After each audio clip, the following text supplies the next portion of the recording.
or like accidentally impregnate her or anything, because that sometimes unfortunately happens, does occur. So because he's getting all these texts and emails, and Liz is also getting these texts and emails, they would kind of commiserate. You know, they were in the same boat. They're both being crazy harassed by a person, and that kind of started developing back into less than a friendship, but more casual relationship, or possibly moving towards something more serious. It brought them together.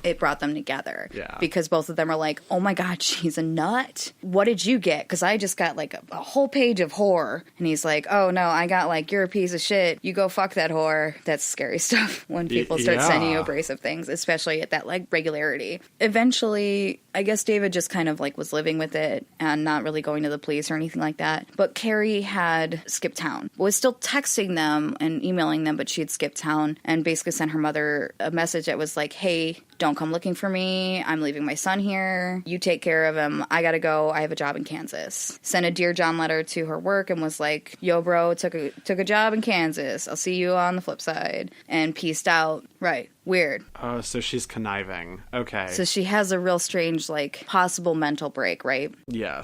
I don't know. That seems fishy. Mm-hmm. Because her mother was like, that seems a bit odd that she would do that. Her mother put out a missing persons report through the police in the area to be like, hey, look, this is kind of weird. I don't know what's going on. This is not really her type of behavior. Yeah. Something is wrong. And so they went because they knew that she was seeing a man that was named David. They went to his shop and were like, hey man, have you seen her? And he's like, no, but she texts me like 1,000 times, literally 1,000 times a day to tell me how terrible I am. Yeah. And if she's not texting me, she's emailing me. And the police are like, well, that's really strange behavior. They kind of get him to like start, filling out reports when they become kind of scary. The police, they find out that she is bipolar, and they're thinking that maybe she had a mental break because she may have gone off her medication because she left home with very little possessions. So David is arriving home one of the days. It's been a couple weeks since this all started.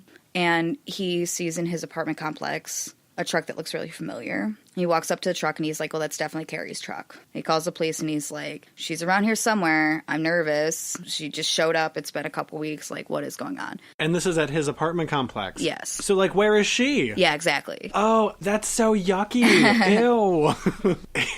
You're going to like this story so much. They couldn't find her anywhere. She's just apparently floating around in the ether, just hovering in the bushes. David started receiving pictures from outside of his window. Yeah. What? Oh my God. The best though would be if she was like living in like a small hole in his wall in the apartment, or like in a laundry closet. Surprise, bitch. That's awful. Start sending him pictures of her kissing his forehead at night. Well, like I said, she starts sending pictures from outside of his house. Or there's things that are uploaded to YouTube under the name Carrie Farver of her walking around the apartment complex that he lives in. And they're like, what is happening? Yeah. Like, everything is crazy. Not okay. Yeah. There's a new Facebook that gets started, and all of the family members and anyone that was on her original one got added. And it was because someone hacked into her Facebook, and she was like, that fucking whore broke into my Facebook. She's trying to steal my man. Don't trust anything on that one side. Come to the side, by the way. That probably really didn't happen, though. She probably just was being dramatic and wanted everybody to think that happened, right? Maybe. So does that mean that, like, Liz could have gone out for revenge? What do you mean? And Liz could have really hacked her Facebook? Maybe. Hold on. There's more to the story, bro. Okay. There's so much more. I feel like I'm watching an episode of Snapped.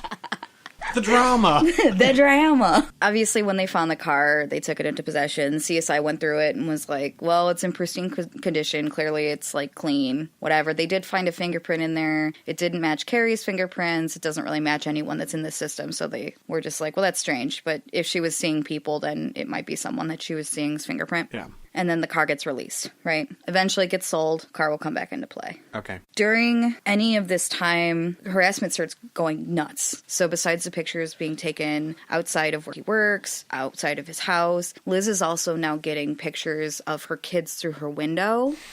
Oh, that's not okay. Yes. She calls the police a lot. She's saying that someone is burglarizing her house. Her car is consistently being vandalized. Yeah, but you never bring somebody's kids into it. That's fucked up. David starts getting emails from Carrie Lee Krupa, which is his last name. Meanwhile, she's posting on her Facebook that they're engaged. Oh, my. Okay. One of the emails that he got was from Carrie that says that she was going to burn down the house that Liz lives in, and she hopes that all of her kids were in there. Almost immediately after this email gets sent, he gets a call from Liz that says, my fucking house is on fire.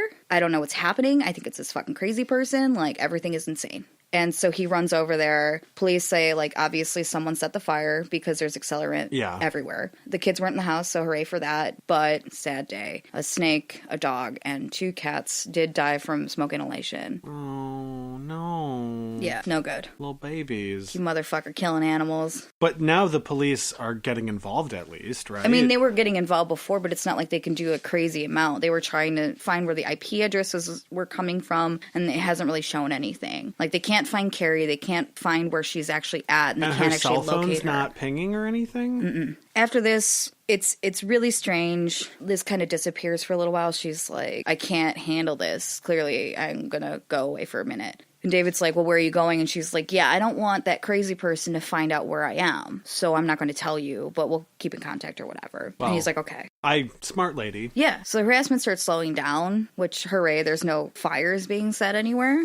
At this point where Liz disappears, Carrie hasn't actually been visually seen by people for about 10 months, which is odd, especially for someone who was like so prideful of her son and would call out of work to go to anything and everything that he had. And for somebody who's just walking around an apartment complex with their phone out recording. Yep. I'm assuming it was her phone. I could be wrong. But it's true. At this point, the police are trying to do anything and everything to figure out where she is so they can take her into custody and be like, what is going on? Or maybe get her help. Mm-hmm. They show her mother a lot of the emails and the text messages, and they're like, what is happening here? And she's like, look, that's not the way she talks at all. She's really intelligent. She doesn't misspell words. There's a bunch of misspelled words in here. Like, same thing on her Facebook. All of this is weird. She never uses any of these words. I have no idea what this is, but I don't think it's her at all. Liz now starts reporting to the police that Amy Flora, which is David's ex... Yeah, his baby mama. His baby mama. And friendly human. Yeah. That she's starting to harass her on Facebook.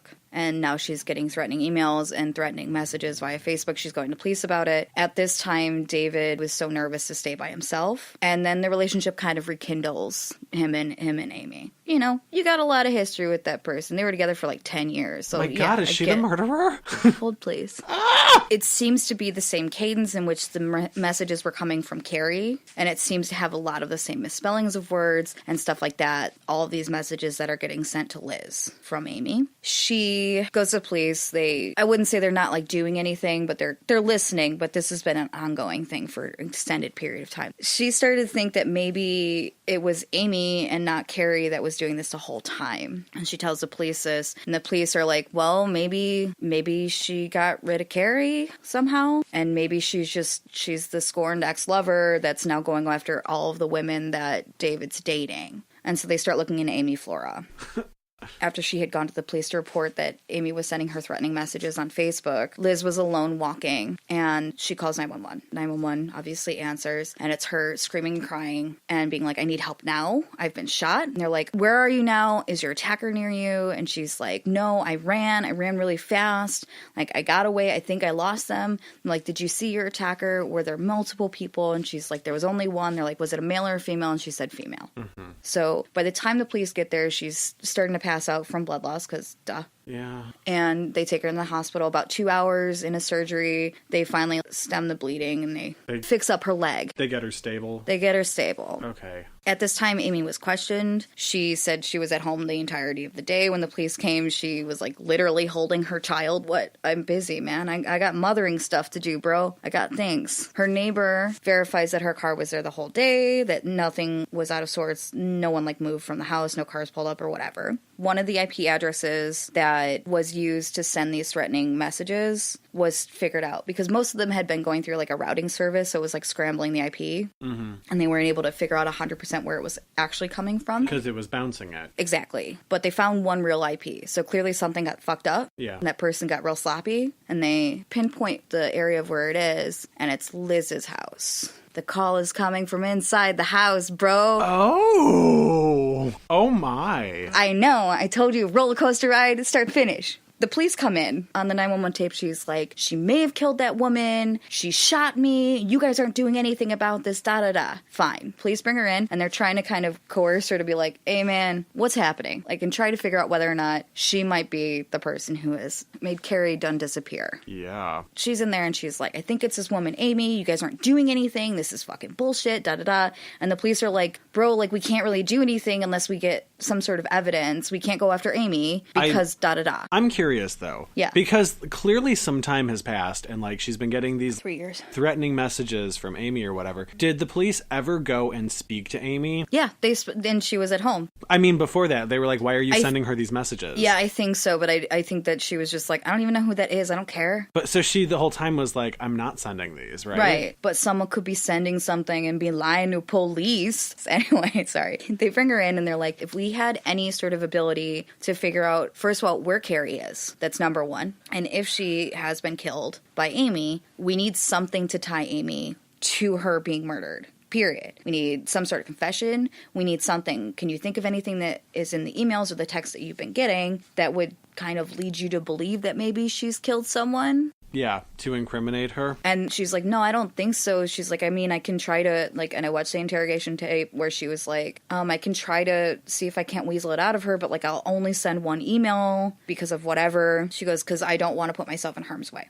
Lo and behold, she leaves the police station, she gets home, and immediately, like, 6 letters, all of them confessing to killing Carrie, and descriptions of how flood into Liz's email. This girl real dumb. She real dumb. Oh my goodness. I mean, but 3 years of this, let's be fair with this also. Anyway, so she brings them to the police. The police are like, bro, we know it's you, dude. And she's like, I don't know what you're talking about. You can talk to my fucking lawyer. Cool. Whatever. Because of the information that was in the emails, they're like, oh, we need to find that truck. Like, that for sure is something that we need. Yeah. So they go and find out who owns it now because it's gone through a couple hands.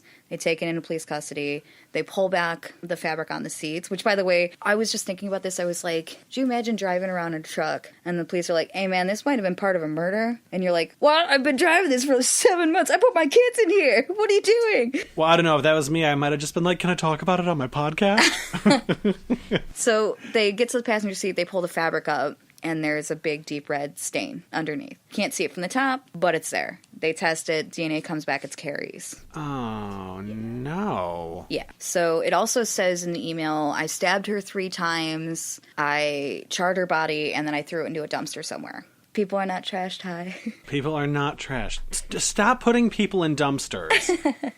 I mean, it's not funny. It's just funny because every time there's always some sort of a garbage thing. He's always like, what? I get mad about it. I mean, I get it. I'm mad about the whole of it. Yeah, me too. This is fucked up. You know that I've thought it was all 3 of these women at some point in the story so far? Sure. For sure. Police had told Dave that they're like 100% sure that Liz is insane and clearly is not capable of being a human being. And since she's focusing all of her attention on him and anyone that he may or may not have dated, he might want to just make sure his kids and ex whatever were together. Like, him and Amy were making sure everything was okay. Yeah. And making sure that she wasn't there to hurt any of them. He, like I said, he moved back in with her. They eventually bring in Liz and confront her about the emails. They were like, look, we know that you killed Carrie. And she was like, fucking didn't. And they're like, but you did, though. But you did, bro. And you've been stalking things. You've been manufacturing. You shot yourself in the leg. We know. We know everything.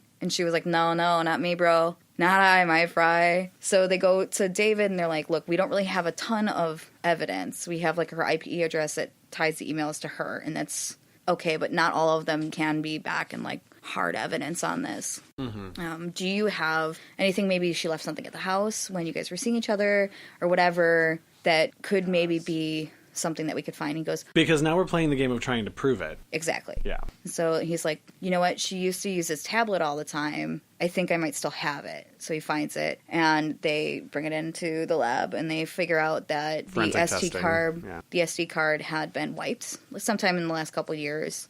Yeah, but they're able to recover all the information on it. Yeah, of course. Like I said, they're still trying to build a case against her. She is in custody now because they also found out that she was taking photos of Amy's house and Amy around and about in the world. And they're like, we think she might be next. Be careful. She losing her mind. Go and get her. So they pull up all this information. There's a bunch of, like, selfies, so it's obviously hers. But whatever, I delete pictures off of my thing all the time. It's for work, I swear! But they find what could be a smoking gun. What they see looks like a foot that has been charred, like a picture on her old tablet. It looks to have a tattoo on the foot